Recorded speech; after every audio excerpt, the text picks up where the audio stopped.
One thing about the real-time strategy genre that always interests me is the fact that you can directly control your units. By this, not only do you have the ability to control them from a larger scale, but you can actually micromanage and control them from a smaller scale. Enter Hostile Waters, Antaeus Rising. Released in 2001, this game was developed by Rage Software and published by Blue Moon Red Owl.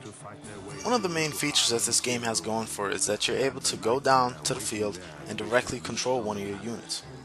Regardless of that ability, is this game worth it? We'll take a look as we examine the graphics, audio, and of course, the gameplay. Now on to the graphics. And since this game was released in 2001, those are the standards that we will be using. In this game, the cutscenes are visually striking as well as aesthetically pleasing. And just like any game, they are used to progress the story and also to give a little bit of insight on the levels. Not only do the cutscenes look great, but the same can be said with the in-game engine as well. The environments are very richly detailed, as well as the vehicle models. Where the graphics really shine, in my personal opinion, is during the explosions. These explosions look amazing and really add to the overall feel of the game. In the levels, there's also day and night cycles to really help you feel that you're within a battlefield. With a good PC, it runs at a stable 60 frames per second. Overall, the game looks great, especially for 2001. So that brings my final score for graphics a 9 out of 10. The only thing keeping it from reaching a 10 out of 10 is if the character models on the ground look better. Other than that though, it's a great looking game. Now on to the audio. Now here's where I'm a bit divided.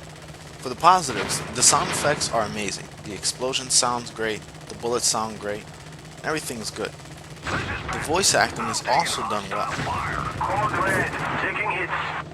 What I also like is when it comes to the voices, the AI interacts with each other, giving each other compliments, and it adds to the overall feel of the game. Under pressure. Now, even though a lot of things are done correctly in the audio department, there is one thing that is seriously lacking. That problem is no music during the gameplay. This leads me to believe in one and two things. One, it was an intentional design choice for immersion purposes or something like that. Or two, it was forgotten completely.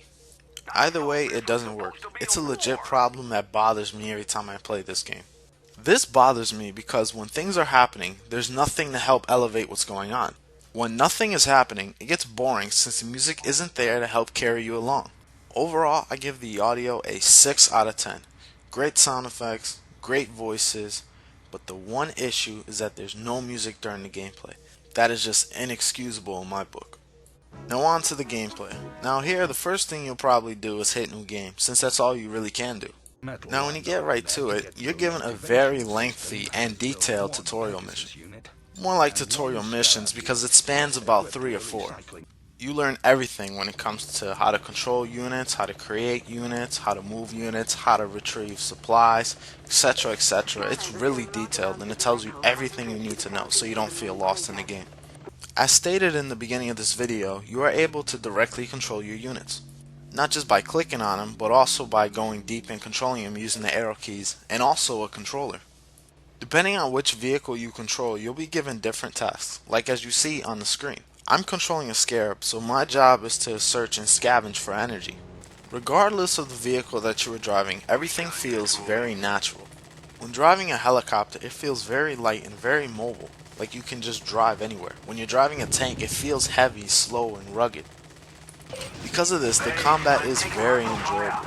You're able to lock onto your units and just blast them down. It feels pretty awesome every time you destroy your enemies. When it comes to the combat, it's not just balls to the wall crazy. It's a lot of strategy involved in it. Destroying certain key buildings will disable the enemy from creating new units. Now, there are two ways in issuing commands to your units. But before you're able to issue any commands, when you create the vehicle, they have to be linked to a soul chip. This gives you the ability to issue commands to them. One way to do it is to use the battle map, which the game pauses and you get to see the whole map and then you get to issue your units around the map. The other is using directly on the field, so you're controlling another unit and you're telling another unit what to do. I recommend to stay away from this and use the battle map instead for two reasons. One, the game pauses in the battle map view, so you have time to issue an order. And two, it is very clunky and not user friendly when issuing commands on the field. Now every unit on the battlefield is important. Every unit you are able to control has a purpose on the battlefield. Nothing is overpowered and nothing is underpowered, such as a machine gun is good when it comes to close range, while missiles are good for far range, yet they're not as powerful as the machine gun. In addition, certain vehicles are better against other enemies. For example, if you see anti-air turrets, you're not going to send a helicopter there to try to destroy it. You're going to take a land unit, whether it be a hover tank or anything else. You're going to take something that's on the ground in order to destroy the anti-air turrets. The same goes for helicopters as well, because there are going to be some tanks that cannot attack the air, so you would want to send your helicopters in order to destroy them. Now, if you think you can just create the vehicles and just send them out to battle and just let your AI do the rest, you're completely wrong. In order to be successful, you have to be on the field. You have to help your partners out. Even though your AI is fairly competent and they will do what they tell you to do, sometimes they have a tendency to just stray away. Certain characters in the game are more prone to do it than others. One example is Ransom, who just loves fighting and will just rush into the fray, even if it will get him killed. Because of this, you need to be side by side with your units, helping them along the way. The missions are also pretty well varied. Certain missions have a straightforward approach, some are more complex, some you have to defend, some you have to attack, others you have to use stealth, so it keeps the game pretty fresh as you enter the later levels of the game. Even though the gameplay is awesome, I have one problem. The game is a pretty decent length, but once you beat the game, that's it. What the hell, with an engine like this, why couldn't you have made a skirmish or made a multiplayer? That would have been kick-ass and that would have been awesome. Regardless, what we still got here is a lot of fun, and that's why I have to give the gameplay for this an 8.5 out of 10. You'll enjoy going through these missions, and while it does get a bit frustrating at the end, you'll be glad when you beat it. Now for the closing thoughts. Overall, this game has a lot of things going for it. Not only is the game visually appealing, but there's a lot of good things when it comes to the gameplay. There's a lot of strategy and depth when it comes to every mission, and it's very important which vehicle you pick and the orders that you initiate. Throughout the levels, you're always researching new technologies by gathering things on the field, so it keeps the game interesting and you're always learning new vehicles and getting new things as you progress. The one gripe though that really does disappoint me with this game is once you beat it, there's nothing else to do. There are a good amount of missions, but why not put a skirmish mode or a multiplayer? That would have been awesome.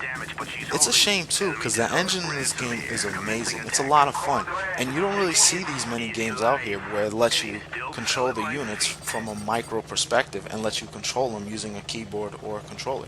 Regardless, it's still a pretty awesome experience, and because of that, I'll give this game an 8.5 out of 10. I got this game about 75-80% off on goodoldgames.com, and it was certainly worth it.